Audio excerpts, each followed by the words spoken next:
Hi, math students, from Mrs. Marcellus and my good friend and data whiz, Einswine. In this lesson, we're going to learn to find the median and mode of a data set. Today's learning objective is students will find and interpret the median and mode of a data set by ordering the data set, finding the central value, and identifying the number or numbers that occur most often. Here's today's vocabulary. The first word is median. The median is the middle value of a data set when it is ordered from least to greatest. What's that, Einswine? Oh, good point.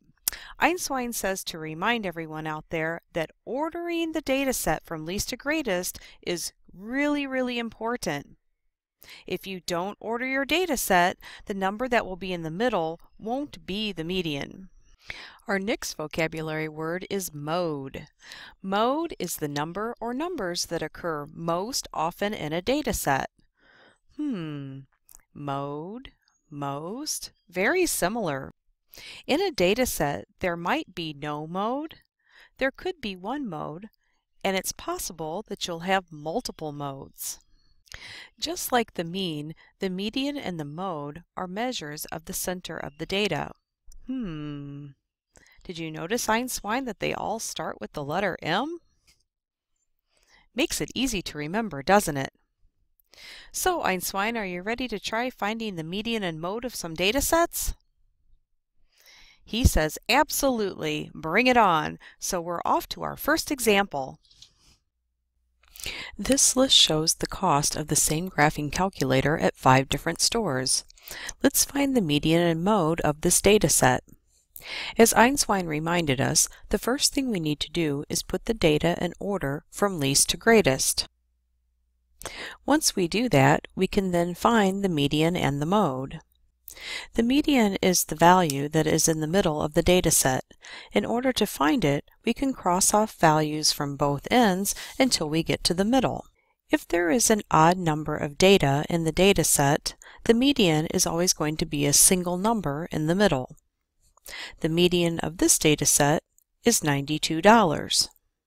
The mode of the data set is the value that occurs most often. Since each of these values occurs only one time, this data set has no mode. We don't list out all 5 of them because they each occur the same number of times. We only have a mode if there's a data value that occurs more often than other values in the set. Be careful though, we don't want to put 0 down as our mode. 0 is actually a data value, and we don't have any zeros in this data set. We also don't want to leave the answer blank.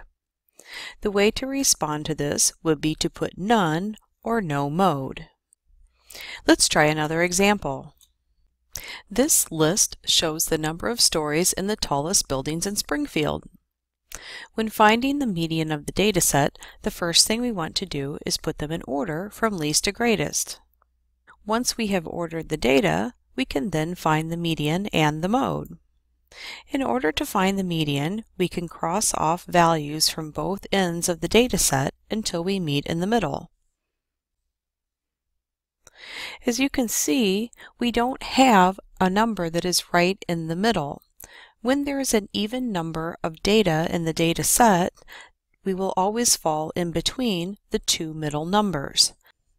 The median is going to be the midpoint between 30 and 33. There are different ways you can figure this out, but I think the easiest thing to do is to simply find the mean of these 2 values. We will add 30 plus 33 and then divide by 2 to find the halfway point. This means our median is 63 divided by 2, which equals 31.5. When the data set is in order from least to greatest, it's also a little easier to spot the mode. We can see that there are 2 buildings that are 21 stories tall and 2 buildings that are 40 stories tall. These numbers both occur more often than the other numbers in the data set. Therefore, this data set has 2 modes. Both 21 and 40 are the modes. Let's find the median and mode of this dot plot. When we have a dot plot, the mode pretty much jumps out at you because it's going to be the tallest stack of dots. We can clearly see that 27 will be the mode because there are 4 homerooms that have 27 students, and that's more than any of the others. You could also find the median by crossing off the dots in the dot plots, but this can get a little bit dangerous if you don't cross them off correctly. It's always a good idea to list out the data from least to greatest. We can cross off values from both ends until we meet in the middle. Here we can see that our median is going to be between 27 and 27. Since there are no other values between 27 and 27, the median of the data set is 27. And as we've already established, the mode is also 27. Let's do one last example. This bar graph shows the daily high temperatures for Sunday through Wednesday. The first thing we want to do is put the 4 temperatures in order from least to greatest. Then we can easily find the median and the mode. We can see that our median is going to fall between 58.2 and 64.4. In order to calculate the median, we will add 58.2 plus 64.4, and then we will divide that value by 2. This gives us 122.6 divided by 2. We find that the median of the data set is 61.3. Next, we need to find the mode. Since there are only 4 temperatures and none of them repeat, this data set has no mode. Well, Einstein, since we had already learned how to find the mean, and now we know how to find the median and the mode too, we have 3 different ways to measure the center of the data.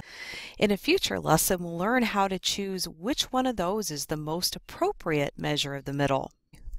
Einstein says he needs a new graphing calculator, so I think we're off to do a little bit of shopping. Therefore, we're saying goodbye for now.